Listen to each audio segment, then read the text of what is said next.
என் friend மூலியமா Zakir Hussein இந்த பையன் வந்து எனக்கு பழக்கமானா.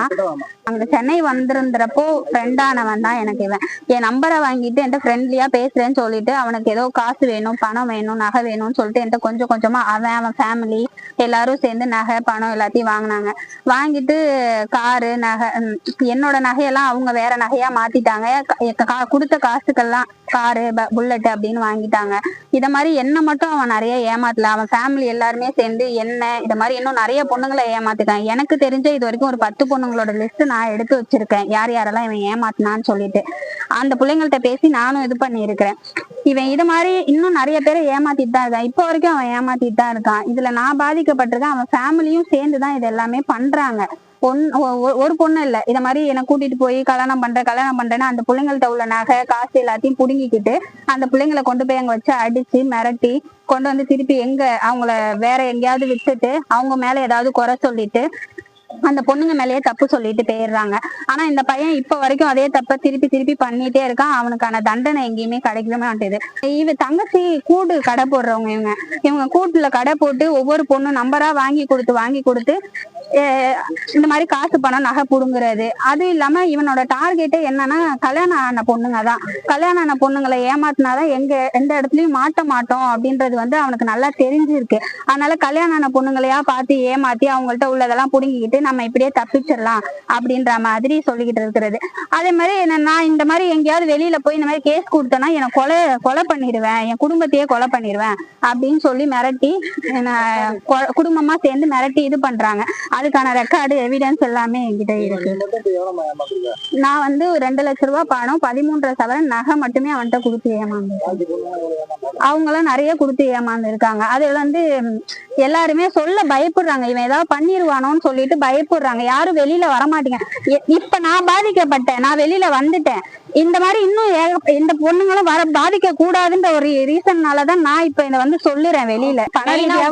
மெயினா உடல் ரீதியா பணம் காசு நகை அது மாதிரி அவங்க ஃபேமிலி 4 பேருமே 5 பேருமே சேர்ந்து செய்யறதுதான் இது.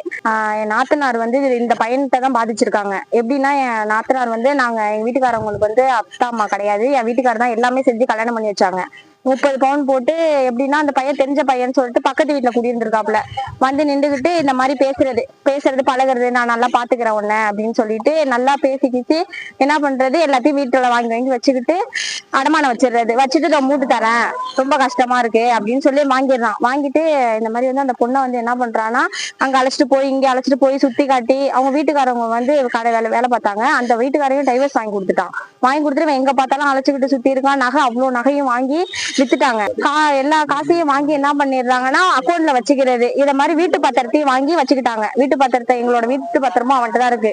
ஏன்னா வீட்டுல யாரும் உனக்கு அத்தாமெல்லாம் இல்ல, நான் பத்திரமா வாங்கி வச்சுக்கிறேன்னு சொல்லி அதையும் பிடிங்கி வச்சுக்கிட்டான். நாகூர்ல கல்யாணம் பண்ணி வைக்கிறேன் நீங்க வாங்க அப்படின்னு சொல்லி வீட்டுக்கு அழைச்சிட்டு போயிடுறாங்க. பேசி அந்த வீட்டுல போய் என்ன பண்றது, எல்லாரையும் போட்டு அடிக்கிறது. அந்த பொண்ணுகள் எல்லாம் போட்டு அடிச்சு நகை பணம் எதுவுமே நீ கேட்டீங்கன்னா செல்லுல உள்ள ரெக்கார்டு எல்லாத்தையும் அழைச்சிடுறாங்க. எங்கள்கிட்ட ஒண்ணுமே இருக்க மாட்டேங்குது. இப்போ வந்து நான் வெளியூர்ல இருக்கேன். நான் தேரலந்தூர் கலவரப்பகுளத்தில் இருக்கும்போது என் சொந்தக்கார பையன்தான் ஆசாத்து என்கிற ஜாகிர் ஹுசேன்.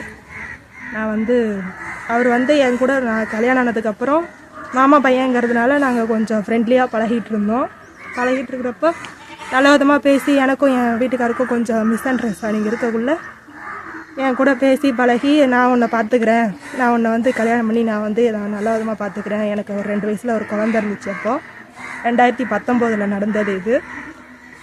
எனக்கு 2 வயசு குழந்தை இருக்கிறப்போ என்னை பார்த்துக்கிறேன்னு சொன்னதுனால என்கிட்ட ஆசையாக பேசி எல்லாம் நானே பார்த்துக்கிறேன் எல்லாத்தையும், நான் தான் உனக்கு எல்லாமே அப்படிங்கிற நம்பிக்கையான வார்த்தையெல்லாம் கொடுத்து என்னை ரொம்ப ஏமாற்றிட்டான்.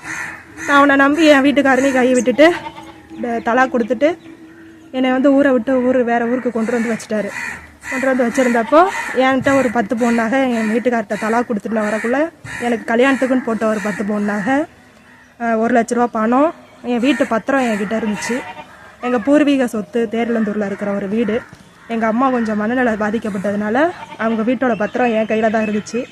அவங்க வீட்டில் வந்து நாங்கள் 2 பேரும் ஓடி வந்துட்டோம் அப்படிங்கிற தெரிஞ்சதுக்கப்புறம் அவங்க வீட்டில் ஃபோன் பண்ணி நீங்கள் ஏன் அங்கெல்லாம் போய் இருக்கீங்க, நான் வந்து உங்களுக்கு கல்யாணம் பண்ணி வைக்கிறேன், நீங்கள் எங்கள் ஊருக்கு வந்துடுங்க அப்படின்னு எங்களை கூப்பிட்டப்போ நானும் நம்பி சரி 2 பேருமே வந்து நம்பி தான் போனோம். அப்போல்லாம் இவன் நல்லவன் தான் நான் நினச்சிட்டு இருந்தேன். என்னை நம்பி ஊருக்கு அழைச்சிட்டு போய் என்னை அடித்து சித்திரவதைப்படுத்தி என் நகையை பிடுங்கி என்கிட்ட இருந்த பத்திரம் எல்லாத்தையும் அடித்து பிடுங்கிக்கிட்டாங்க. நானும் எந்த அளவுக்கு முயற்சி பண்ண முடியுமோ பண்ணினேன். ஊரில் இந்த தெருவுலலாம் என்னை போட்டு அடித்தாங்க. அந்த ஊர் தெருவுக்கே தெரியும் என்னை அடித்து சித்திரவதைப்படுத்தினது. அப்படிலாம் அடித்து சித்திரவதைப்படுத்தி என் நகை எல்லாத்தையுமே பிடுங்கிட்டாங்க. என் வீட்டில் வந்து என்னை ரொம்ப சொன்னாங்க, இவன் நல்லவன் இல்லை அப்படின்லாம். நான் கேட்காம அவன் கூட வந்ததுனால என் வீட்லேயும் போய் சொல்ல முடியல. என்னை நடு ரோட்டில் வந்து இங்கே கொண்டு வந்து ஒரு 2 மாதம் என் கூட குடும்பம் நடத்தி என் வாழ்க்கையை சீரழித்து என் பிள்ளைக்கும் நான் வச்சுருந்த நகைகள் என் பிள்ளை காதில் கலந்தது, கழுத்தில் கலந்தது எல்லா நகையும் கழட்டி விற்றுட்டு எந்த அளவுக்கு என்கிட்ட இருந்து பிடுங்க முடியுமோ பிடுங்கிட்டு என்னை நடுத்தரில் விட்டுட்டு போயிட்டான். செய்திகளை உடனுக்குடனும் துல்லியமாகவும் தெரிந்து கொள்ள சப்ஸ்கிரைப் பண்ணுங்க.